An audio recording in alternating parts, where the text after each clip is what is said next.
L'exercice 12, c'est des petits problèmes que vous avez parfois du mal à résoudre puisque vous lisez souvent un petit peu trop vite les consignes, d'accord? Donc on va essayer de mettre surtout du sens à ce que vous lisez, d'accord? Les fractions, il faut toujours essayer d'imaginer la situation, souvent dans les problèmes, pour que ça soit beaucoup plus simple. On vous dit les 7 douzièmes d'une somme valent 175 euros.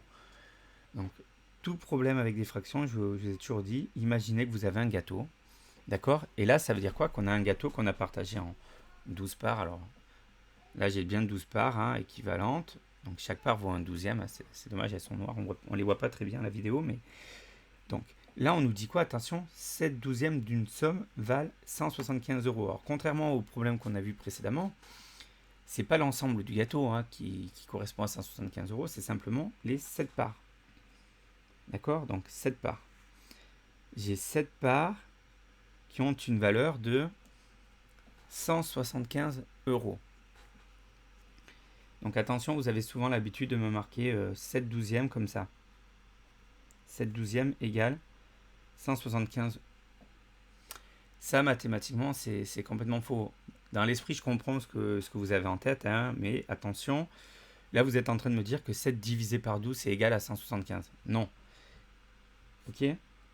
Donc c'est 7 douzièmes d'une somme qu'on ne connaît pas qui vaut 175. D'accord? Donc éventuellement, vous pouvez dire 7 douzièmes. Donc ça, c'est pour le petit a. 7 douzièmes de la somme. D'accord? Vaut 175 euros. Ok? Donc pour nous, concrètement, ça veut dire 7 parts sur 12, ça correspond à 175 euros. Donc nous, comment on pourrait résoudre ce problème? Tout simplement en cherchant, par exemple, la valeur d'une part. Donc comment je vais trouver la valeur d'une part? D'accord, elles sont toutes identiques les parts. Et les 7, elles valent 175 euros. Donc je fais 175 divisé par 7. Ok, et ça nous fait combien 175 divisé par 7? Donc ça nous fait 25. Bon, là, vous avez le droit de vous aider de votre calculatrice. Donc 175 divisé par 7, ça fait 25. Ok, donc on peut dire que 1 douzième, une part sur 12, d'accord, de la somme, ça vaut 25 euros. Et donc quand je connais la valeur d'une part, là, d'accord, dans mon gâteau, j'en avais combien de parts au départ? J'en avais 12. Donc il suffit que je fasse 25 fois 12. D'accord? 25 euros fois 12. Et 25 euros fois 12, c'est 12, c'est 4 fois 3. Donc 25 fois 4, ça fait 100. D'accord? Et 100 fois 3, ça fait 300. D'accord? Donc les 12 douzièmes, le montant de cette somme, la somme, c'est les 12 douzièmes. Le montant de la somme,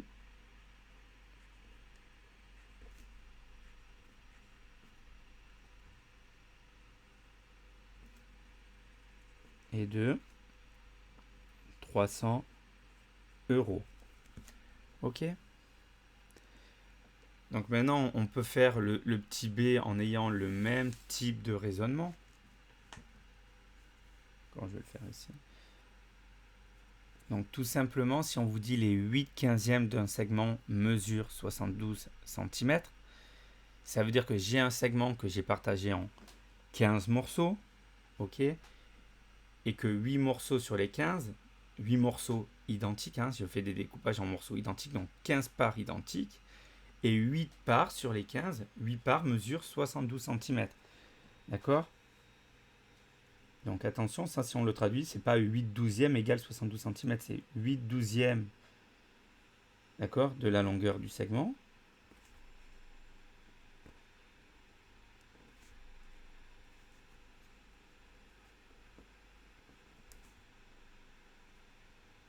Mesure 72 cm. Donc si 8 parts, ça fait 72 cm, on va d'abord chercher la valeur d'une part. On fait 72 divisé par 8, ça fait 9.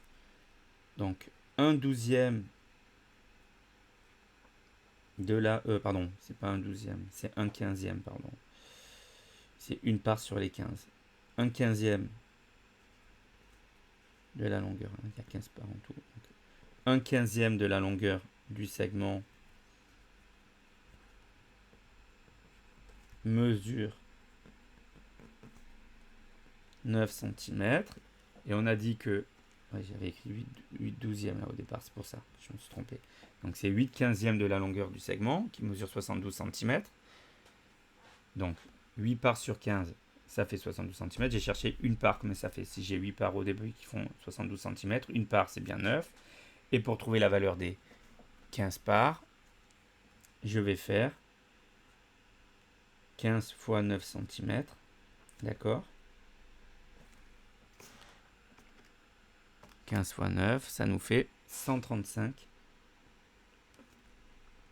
cm. D'accord?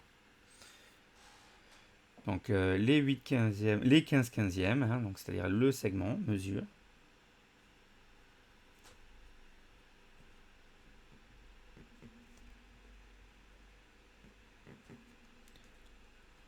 135 cm. Alors là, vous pourriez convertir à 1,35 m. Bon, ça, c'est pas ce qui est demandé. Donc voilà, déjà, avoir répondu à la question, c'est déjà très bien. Ok. Sur cet exercice-là, je vais vous présenter une deuxième possibilité pour répondre aux questions. Voilà, ça, c'est vraiment en mettant du bon sens. Comment on aurait pu aussi trouver les solutions, c'est-à-dire retrouver le tout. À chaque fois, nous, on sait que voilà, tant de parts, ça représente tant. Donc l'ensemble des parts, quelle valeur? À quelle valeur ça correspond? On est simplement dans de la proportionnalité. Donc regardez, 7 sur 12 ici, 7 sur 12 en proportion, c'est la même chose que 175 sur combien? D'accord? Et à ce moment-là, ben regardez, comment on trouve le nombre manquant? On peut faire un petit produit en croix, hein, 12 fois 175 divisé par 7, si on veut ne pas s'embêter. D'accord? Ah, tout simplement, la différence avec ici, c'est que là, on divise par 7 et après on multiplie par 12, alors que là, vous allez multiplier par 12 et puis diviser par 7 ensuite. À moins que vous cherchiez d'abord à simplifier 175, si vous avez vu que 175 est dans la table de 7. Mais ça correspond exactement à la même chose, sauf c'est simplement le raisonnement au départ qui est un petit peu différent. Regardez, là, on aurait pu faire aussi 8 sur 15. D'accord, en proportion, c'est la même chose que 72 sur combien? Ok, et donc on trouve la valeur manquante en faisant 15 fois 72 divisé par 8. Ok, voilà pour ces petits rappels et on peut passer au dernier problème, le problème 12 qui te demandera le plus de réflexion, qui est voilà, une petite synthèse de tout ce qu'on a vu au travers de ce chapitre de révision.